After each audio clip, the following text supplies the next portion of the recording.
Hello family, welcome and welcome back to the channel. I hope you are all doing great.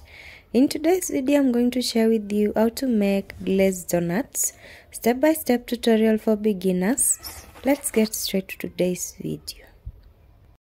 Inside my jug right here I have 270 ml of warm milk. So all I'm going to do is to first add my milk to my silver bowl right here. To my milk, I'm going to add half a tablespoon of instant yeast. This is the brand of yeast that I'm using. So, if you're using instant yeast, it's not a must for you to use warm milk. Yeah, you can use cold milk, it will be just fine. But if you're using the other yeast that has to be activated, you have to use warm milk. That is a must. Let me just add my yeast in. I'm going to use my whisk to mix well.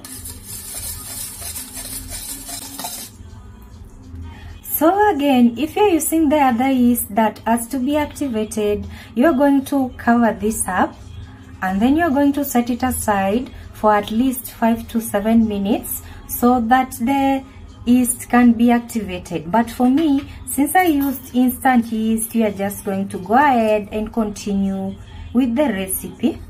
I'm now going to add 3 tablespoons of sugar. 1, 2, 3.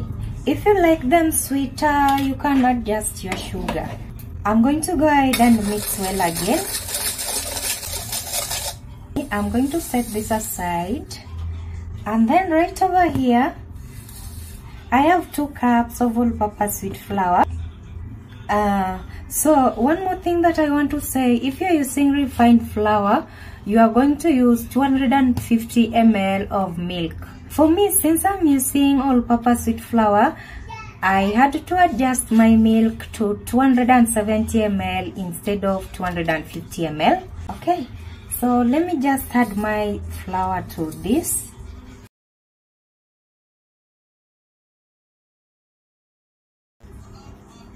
I'm going to use my spoon here to mix. As you can see, it's a heavy spoon. You can use a spatula to mix or you can use a wooden spoon to mix.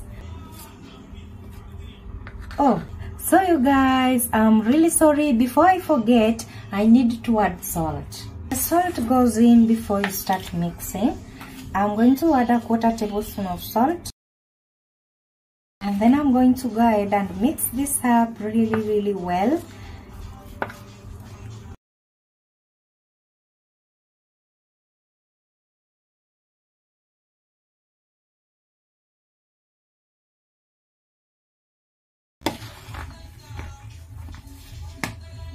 This is the stage of my dough. From here, I'm going to go in with my hand and knead this up.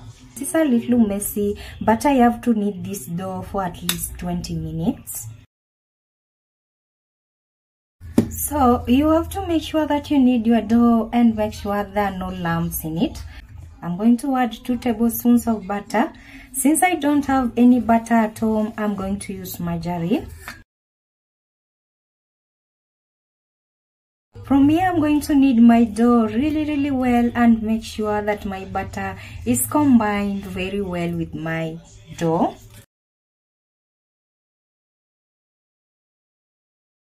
Now I'm going to go ahead and transfer this dough to my board and continue kneading it until it's super soft and stretchy. So from here, you're going to need at least 3 to 4 tablespoons of flour to dust your dough. So I'll just first dust my board here.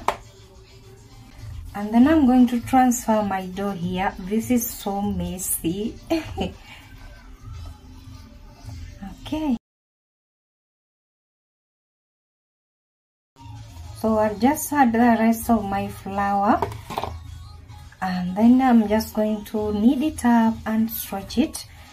So for this, you're going to take 15 minutes to knead this dough and stretch it well, and you have to take your time to do that. Yeah.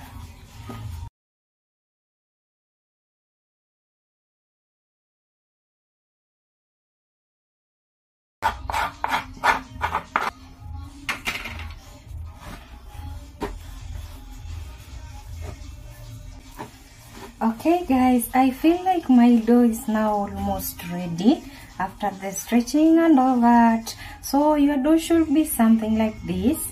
Yeah, soft, not so hard. So if you're using refined flour, your dough is going to be very sticky.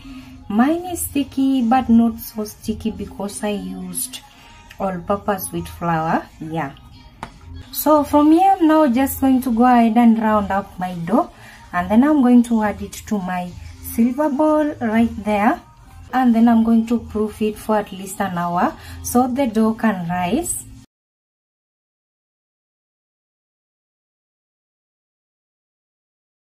Before I cover it up, I'm going to rub a little bit of oil. So I'm doing this so that when we cover it, it doesn't stick to our polythene. I'm going to go on top of it with a kitchen towel, and then on top of the kitchen towel I'm going to add a lid.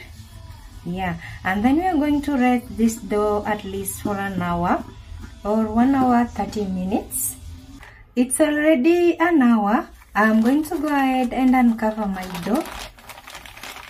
Oh, it's really risen, you guys. Look at it. I'm just going to go ahead and rub a little bit of oil on my hands, and then I'm just going to knead this dough for 2 minutes.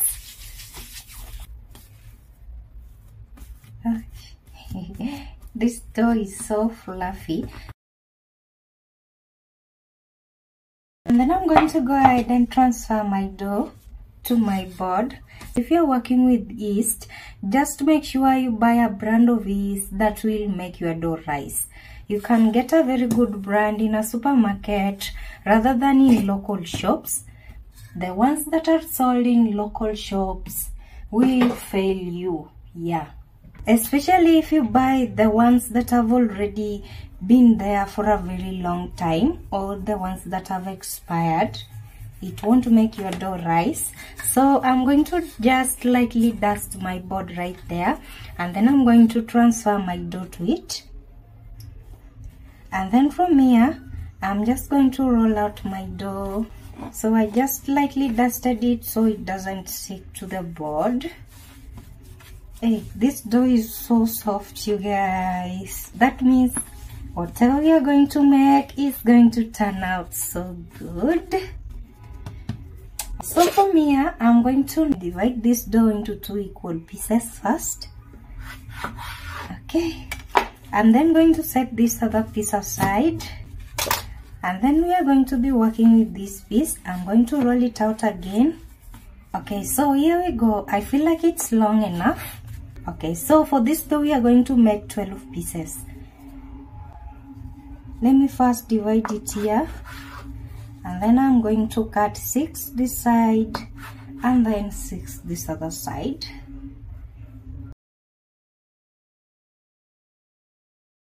Okay, so right here I have 12 equal pieces. Some are a little small, but we are going to work on them so they are equal.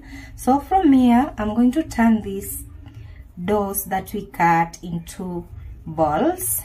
So when doing that, I'm going to pinch a little piece from each so I can add it to the ones that are smaller, like this one here. Here we go. We are going to be making balls like this, and since we are making mini donuts, we are going to make sure that these balls are smaller like this. Yeah, so let me just do a little bit more so you can see.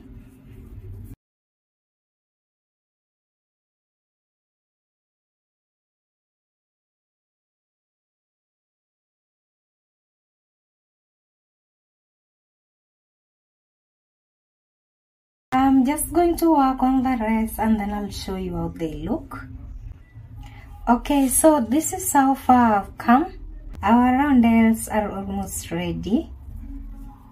I'm just going to make the last 3.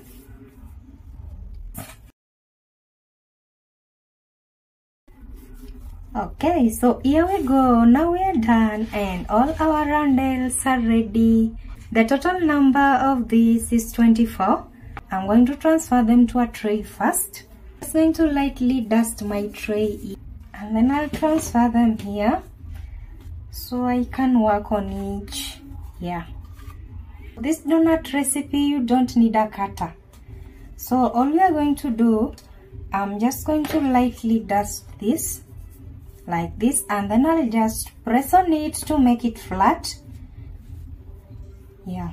And then from here, you're going to dust your hand, one of your finger, and then all you are going to do is to make a hole in the middle here like this. And then after making the hole, you're just going to hold your donut here, and then you're going to stretch the hole. Just stretch the hole around and around to make something like this. And then from here, I'm going to dust another tray. You just lightly dust your tray or anything that you can lay them on. And then I'm going to put the one that I've worked on here.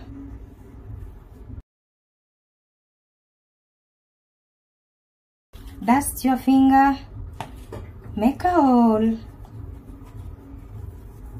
stretch the hole.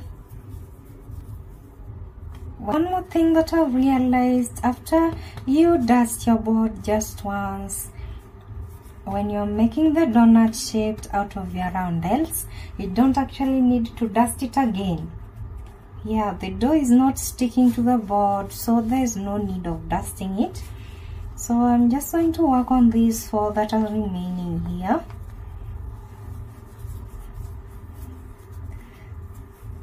After you make the circle and then you stretch it like this, lay your donut on your board like this, and then try to make the shape round. Yeah, like I'm doing here, so your donuts are not so shapeless.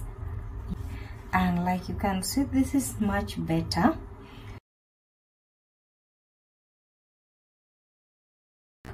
So from here, I'm going to rub a little bit of oil on top of the donuts. Yeah, you can use a brush or a spoon.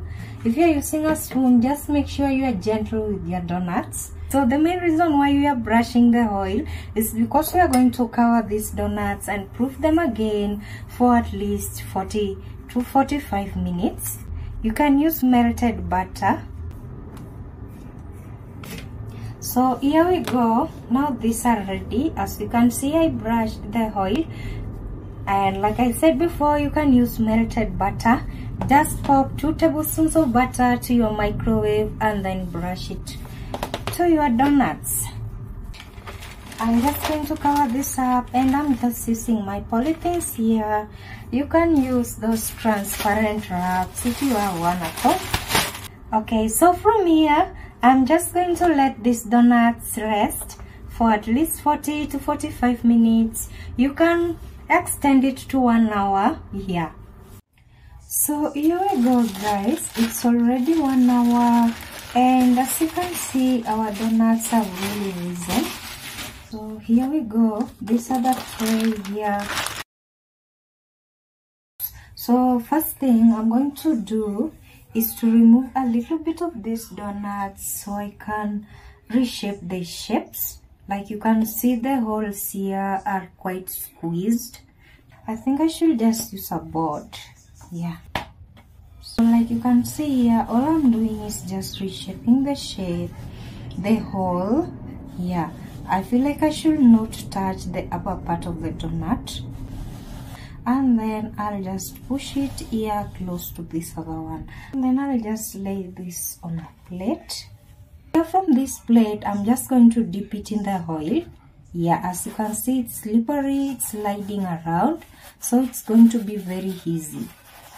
You can use a parchment paper so your fingerprints are not on your donuts.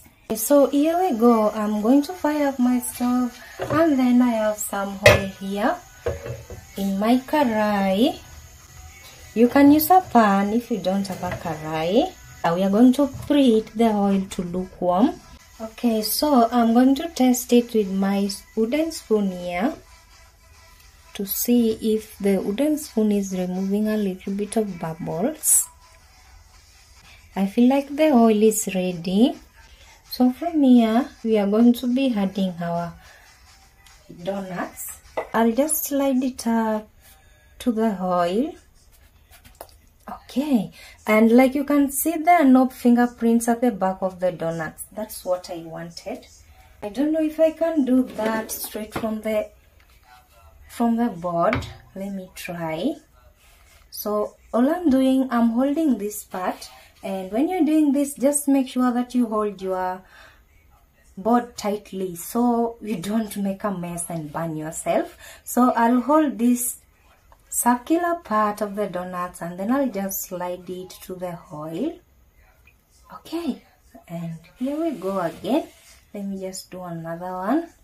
I hope I don't ruin the shapes of the donuts.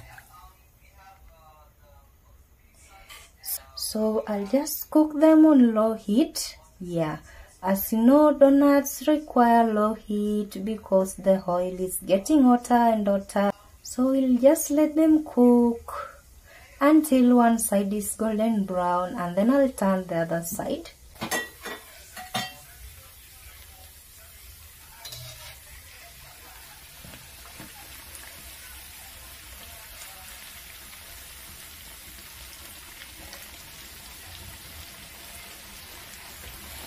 So I'll just cook this other side again. Sorry guys, in this recipe I actually wanted to make mini donuts, and now the donuts are turning out so big. They're not mini anymore, they're so big.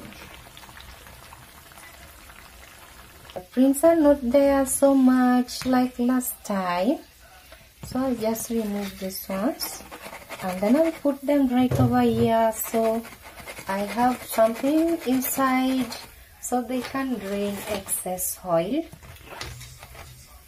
Okay, as you can see, I'll add them in.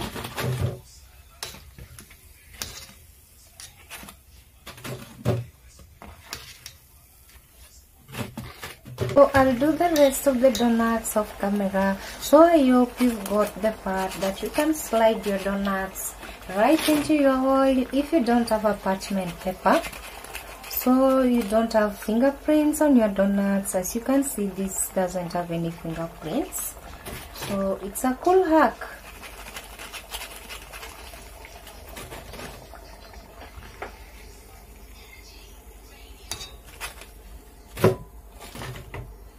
So here we go. This is how our donut looks, as you can see, and they are super soft. Let me just grab one and show you. Look at that. They are super soft and squishy, and that's how they should be. So since today we are going to be making some glazed donuts, so actually for this part of the video, you guys, you can use yogurt. I love to use vanilla yogurt. If you don't have whipped cream at home, you can just add your yogurt to the fridge for a few minutes, for like 10 minutes, and let it stay there. And then when you're preparing your donuts, and after you're done preparing your donuts, just remove your yogurt from the fridge and then use a hand mixer or a whisk to mix it to stiff peak.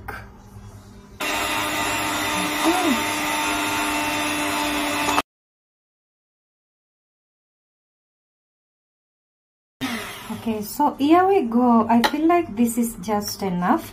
I don't want to make it so thick.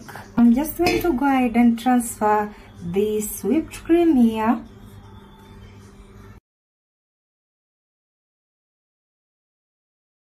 I'll just add the donut in, and this one too. So from here, I feel like I should use a tongue, yeah, to just grab the donuts and turn it around like this. Okay.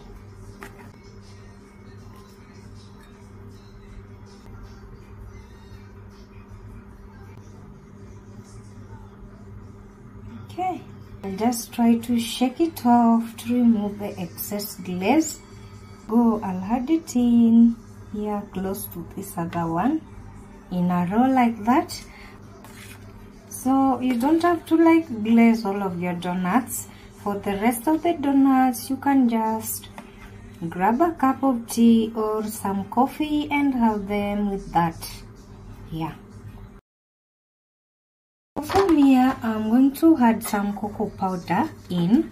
So you can't replace the cocoa powder with food color. We are not going to be cooking anything from here. Yeah, we are going to eat them like this. So you have to just use cocoa powder. Or you can use melted chocolate. Yeah, you can add it in after melting it. So all I'm going to do is to add 1 tablespoon in. And then I'm going to use my whisk to mix it up. You can use a spoon. And this is how it looks.